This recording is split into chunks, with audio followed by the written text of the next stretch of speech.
శారదామమ్స్ world నా ప్రపంచంలోకి స్వాగతం సుస్వాగతం. ఆషాఢ మాసం ముగింపులోకి వచ్చింది.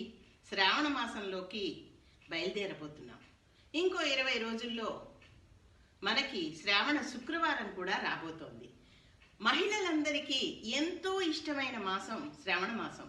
ఎందుకంటే అమ్మవారు, కొలవడాలు, లలితా సహస్రనామాలు, పేరంటాలు, అలాగే చక్కటి వాయనాలు ఇవన్నీ తలుచుకొని ఈ నెలంతా ప్రతి శుక్రవారాన్ని కూడా వరలక్ష్మి శుక్రవారం లాగే భావించి మనం జరుపుకుంటూ ఉంటాం. కాకపోతే ఇప్పటికిప్పుడే మార్కెట్లో వెల్లువలాగా ఆషాఢం సేల్ వచ్చింది. అంటే ఒక చీరకి ఇంకో చీర ఫ్రీ, అలాగే హాఫ్ రేట్కి పట్టు చీరలు, ఇంకా ముత్తైదువులకు పెట్టడానికి రకరకాల చీరలు, ఇలాంటివన్నీ ఉన్నాయి. మన శక్తి కొలది మనం వీటిని కొంటూ ఉంటాం. కాకపోతే ఒక్క విషయం అండి, అమ్మవారు మన భక్తిని కోరుకుంటారు, మన ధ్యానాన్ని కోరుకుంటారు, మన శక్తిని ఆశీర్వదిస్తారు. అంటే ఒకరిని చూసి ఒకరు అలంకరణలు, వాయినాలు, అలాగే రిటర్న్ గిఫ్ట్లు ఇవి ఇవ్వడానికి ప్రయత్నాలు చేయకండి. ఇలా ఎందుకు చెప్తున్నానంటే, నా పెళ్ళైన తర్వాత నేను చేసిన వరలక్ష్మి శుక్రవారాలు ఒకలా ఉండేవి. అంటే అమ్మవారిని అలంకరించడంలో ఏమాత్రం తేడా లేదు. అదే విగ్రహం పెట్టడం, అంత అలంకారం, అమ్మవారికి రకరకాల బంగారు నగలు అలంకరించడం, పూలమాలలతో ఎంతో అందంగా తీర్చిదిద్దడం. కాకపోతే పూజను భక్తి శ్రద్ధలతో చేసుకునేవాళ్ళం.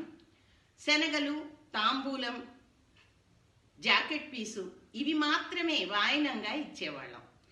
అందరూ వచ్చిన తర్వాత భక్తిగా లలితా సహస్రనామాన్ని పఠించేవాళ్ళం. ఇలా కొన్నాళ్ళు సాగింది. తర్వాత వచ్చిందండి రిటర్న్ గిఫ్ట్ అనే శాస్త్రం. ఇది నాకు ఇప్పటి వరకు ఎప్పటికీ అర్థం కాదు. అంటే తాంబూలంలో ఒక వస్తువుని 50 60 కొని ముత్తైదువులకందరికీ పంచాలి. ఇది ఎక్కడా శాస్త్రంలో చెప్పబడి లేదు. ఎందుకంటే శాస్త్రంలో చెప్పబడింది ఒక్కటే: 2 పళ్ళు, 3 తమలపాకులు, వక్క, ఇచ్చు రూపాయి, వీలైతే పసుపు కొమ్ము, కుంకం పసుపు కాకుండా జాకెట్టు పీసు. ఇవి చక్కగా చేతితో ముత్తైదుకి కాళ్ళకి పసుపు రాసి, మెడకి గంధం రాసి, పసుపు కుంకం అందించి ఆ వాయనాన్ని అమ్మవారికి ఇస్తున్నాం అంటూ అనుకున్నట్టుగా భావించి అందించేవాళ్ళం. కాలం మారుతున్న కొద్దీ పోకడలు విపరీతంగా మారాయి. నేను పెద్ద పళ్ళెంలో వాయనం రిటర్న్ గిఫ్ట్ ఇస్తే మీరు 2 దీపాలు రిటర్న్ గిఫ్ట్ ఇవ్వాలన్నమాట. అలాగే పోతూ పోతూ పోతూ అది వెండి వస్తువుల వరకు వచ్చింది. అంటే నేను మా అపార్ట్మెంట్లో ఉన్న వారందరినీ బొట్టు పెట్టి చక్కగా నా ఇంటికి మహాలక్ష్ముల్లాగా వచ్చి వాయనం తీసుకోండి అని చెప్పడం ఎంతో సౌభాగ్యకరం. అలాగే తాంబూలం, శనగలు, జాకెట్టు బట్ట పెట్టి బొట్టు పెట్టడం అనేది అత్యంత విశేషం. కాకపోతే ఇప్పుడు జరుగుతున్న విశేషాలు చూస్తూ ఉంటే ఆశ్చర్యం వేస్తుంది.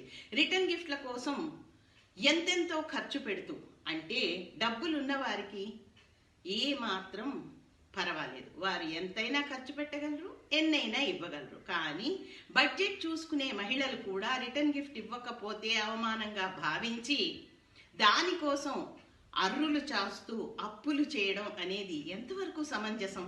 ఇంకా అలంకరణ విశేషాలు వస్తే ప్రతి సంవత్సరం కొత్త కొత్తవి కొనాలి అంటే ఎక్కడి నుంచి సాధ్యం అవుతుంది? అమ్మవారికి కావలసినవి 2 నేతి దీపాలు, అంతే కదా. నీకు కళాత్మకమైన దృష్టి ఉంటే ఇంట్లో ఉన్న వస్తువులతోనే అద్భుతంగా, అందంగా అమ్మవారిని అలంకరించి ఆనందించవచ్చు.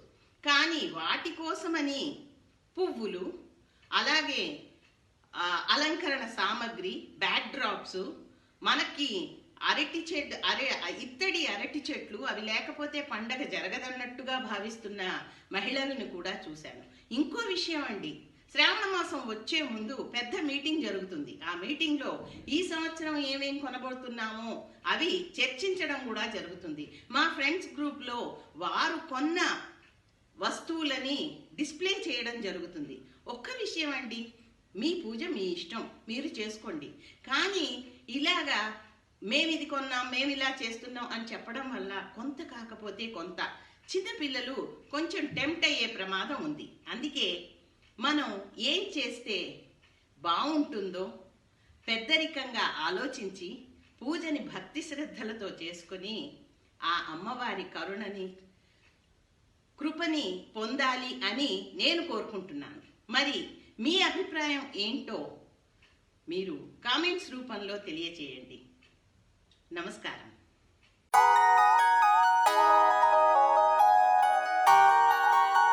वीडियोस बनाने हैं, फिल्मोरा है ना।